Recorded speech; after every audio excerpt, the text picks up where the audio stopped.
에훗이 나간 후에 왕의 신하들이 들어와서 다락문들이 잠겼음을 보고 이르되 왕이 분명히 서늘한 방에서 그의 발을 가리우신다 하고 그들이 오래 기다려도 왕이 다락문들을 열지 아니하는지라 열쇠를 가지고 열어본즉 그들의 군주가 이미 땅에 엎드려져 죽었더라. 그들이 기다리는 동안에 에훗이 피하여 돌 뜨는 곳을 지나 스이라로 도망하니라. 그가 이르러 에브라임 산지에서 나팔을 불매 이스라엘 자손이 산지에서 그를 따라 내려오니 에훗이 앞서가며 그들에게 이르되 나를 따르라! 여호와께서 너희의 원수들인 모압을 너희의 손에 넘겨주셨느니라. 무리가 에훗을 따라 내려가 모압 맞은편 요단강 나루를 장악하여 한 사람도 건너지 못하게 하였고 그때에 모압 사람 약 10,000명을 죽였으니 모두 장사요 모두 용사라. 한 사람도 도망하지 못하였더라. 그날에 모압이 이스라엘 수하에 굴복하매 그 땅이 80년 동안 평온하였더라. 에훗 후에는 아나세 아들 삼갈이 있어 소모는 막대기로 블레셋 사람 600명을 죽였고 그도 이스라엘을 구원하였더라.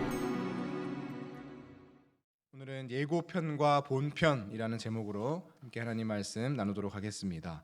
사사기에는 반복되는 악순환의 고리가 계속 이어진다라고 말했었습니다. 온니엘과 에훗, 우리가 어제 주일까지 두 사사를 살펴보았는데 거의 비슷한 과정이 반복되고 있음을 발견하셨을 것입니다. 이스라엘이 여호와의 목전에 악을 행합니다. 그러면 하나님은 진노하시고 이방 민족을 강성하게 하시죠. 그때에 이스라엘은 그 강성하게 된 이방 민족의 손아귀에 넘어가게 됩니다. 사사기 3장 8절 말씀을 보시면 어제 말씀이었는데요. 여호와께서 이스라엘에게 진노하사 그들을 메소보다미아 왕 구산 리사다임의 손에 파셨으므로 이스라엘 자손이 구산 리사다임을 8년 동안 섬겼더니 이스라엘이 구산 리사다임의 손아귀에 사로잡히게 되고 8년 동안 그 이방 민족을 섬기는 치욕을 맛보게 됩니다. 거의 똑같은 말씀이 14절 말씀이죠. 이에 이스라엘 자손이 모압 왕 에글론을 18해 동안 섬기니라. 이스라엘이 모압 왕 에글론을 이번에는 무려 18년 동안이나 섬기게 됩니다. 여러분, 이스라엘 민족이 이방 민족 또 이방 왕을 8년을 섬겼더라, 18년을 섬겼더라, 이 구절들을 보면서 그저 그런 역사가 있었구나, 그렇게 어려운 시절이 있었지, 이 정도로 생각해서는 안 됩니다. 성경이 만약 일반 역사책이라면 그렇게 여겨도 상관이 없겠지만 성경은 하나님의 백성과 또 그 백성을 다스리시는 하나님의 말씀이기 때문에 이 8절과 14절은 이렇게 이해해야 됩니다. 하나님께서 택하신 민족인 이스라엘이 이방 민족에게 지배를 받게 되다니, 이럴 수가 있나? 또 어떻게 만왕의 왕이신 하나님을 섬기는 이스라엘 백성이 이런 치욕스러운 지배를 당할 수가 있을까? 우리는 이 구절들을 보면서 이렇게 생각해야 됩니다. 일제강점기를 그린 암살이라는 영화가 있는데요. 그 영화를 보면 동지를 팔고 친일파가 된 염석진이라는 등장인물이 나옵니다.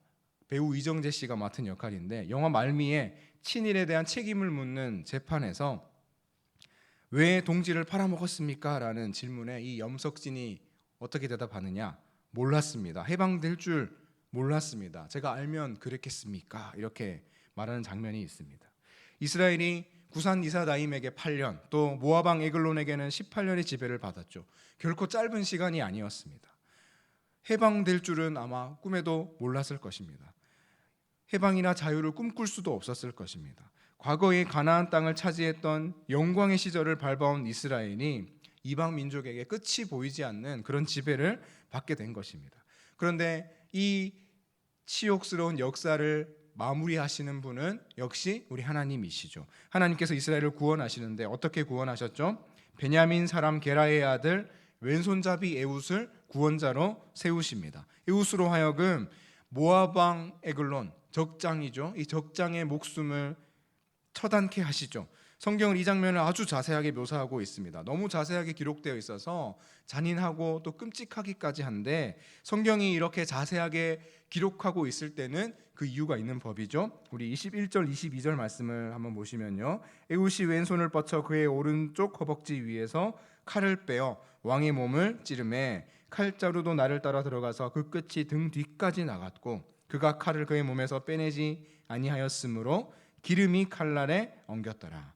에훗이 칼로 모압 왕 에글론의 몸을 찔렀습니다. 그 칼이 얼마나 예리했는지, 또 에훗이 얼마나 강력하게 찔렀는지, 또 그 칼에 하나님의 능력이 얼마나 실렸는지 칼자루까지 그 모압 왕 에글론의 몸속에 들어갈 정도였습니다. 맨 마지막 부분을 보시면 기름이 칼날에 엉겼더라라는 표현이 있는데, 우리 큐티책에 설명되어 있는 대로 이 기름이라는 단어의 원어는 대장의 찌꺼기라는 뜻입니다. 성경이 왜 이렇게 자세하게 기록하고 있습니까?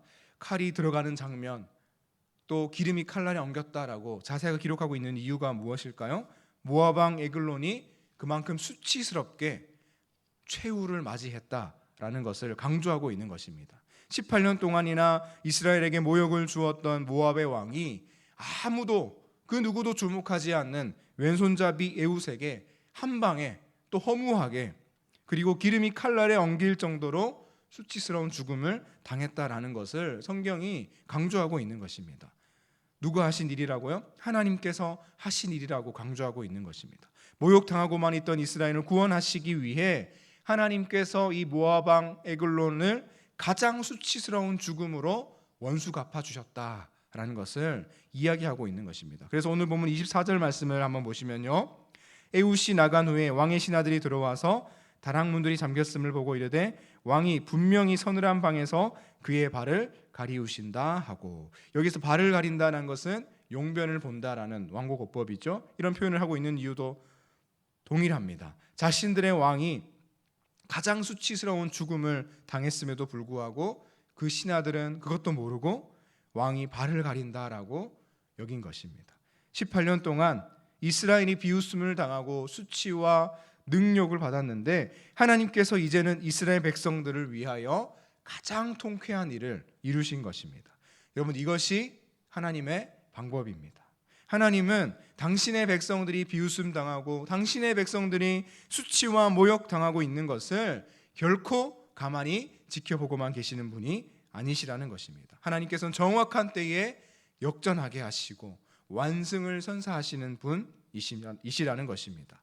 여러분, 이제 이 에훗은 이스라엘 자손들에게로 향합니다. 이스라엘이 18년 동안 얼마나 길고 긴 억압과 지배 가운데 있었는지 27절 말씀을 한번 보시면요, 그가 이르러 에브라임 산지에서 나팔을 불매 이스라엘 자손이 산지에서 그를 따라 내려오니 에훗이 앞서가며. 여러분, 지금 이스라엘 자손들이 어디에 있습니까? 에브라임 산지에 있습니다. 여러분, 가나안 땅은 젖과 꿀이 흐르는 땅이죠. 그래서 산에 있어야 할 것이 아니라 그 젖과 꿀이 흐르는 평지에 있어야 합니다. 그래서 하나님께서 이스라엘에게 주신 땅입니다. 지금은 그런데 모압의 손에 모든 땅을 다 빼앗기고 이스라엘 백성들이 산지에 들어가 있는 것입니다.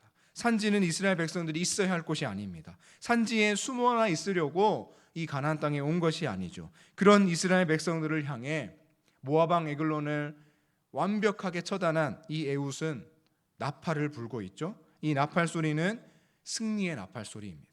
승리의 나팔 소리에 이스라엘 백성들이 일제히 산지에서 내려옵니다. 이 나팔 소리는 마치 이 가나안 땅에 처음 들어왔을 때에 첫성 여리고성을 하루에 한 바퀴씩, 그리고 마지막 날 7바퀴 돌고 그 후에 길게 외쳤던 불었던 나팔 소리를 연상시키죠. 그날 이스라엘은 상상할 수 없었던 승리를 거머쥐지 않았습니까? 오늘 이 장면이 아주 비슷하게 기록되어 있습니다. 28절과 29절을 보시면 에훗이 이스라엘 백성들에게 선포합니다. 그들에게 이르되 나를 따르라. 여호와께서 너희의 원수들인 모압을 너희의 손에 넘겨주셨느니라 하매 무리가 에훗을 따라 내려가 모압 맞은편 요단강 나루를 장악하여 한 사람도 건너지 못하게 하였고 그때에 모압 사람 약 10,000명을 죽였으니 모두 장사요 모두 용사라. 한 사람도 도망하지 못하였더라. 아멘. 에훗은 산지에서 내려온 이스라엘에게 하나님께서 이미 우리에게 승리를 주셨다라고 선포합니다. 그러자 이스라엘을 담대히 나아가서 산지에 있던 이스라엘 백성들이 땅으로 내려와서 요단강 나루를 장악하고 29절에 보시면 모압 사람의 장사와 용사들 1만 명을 진멸하게 되죠. 또 30절 말씀해 보시면 그날에 모압이 이스라엘 수하에 굴복하고 그 땅에 80년 동안 평화가 찾아오는 것을 볼 수가 있습니다. 여러분, 이스라엘 백성들은 꿈에도 몰랐습니다. 그 영화 암살의 염석진의 말 맞다나 해방될 줄 꿈에도 몰랐습니다. 그런데 이 일이 하루아침에 일어났습니다. 하나님께서 이 일을 하신 것이죠.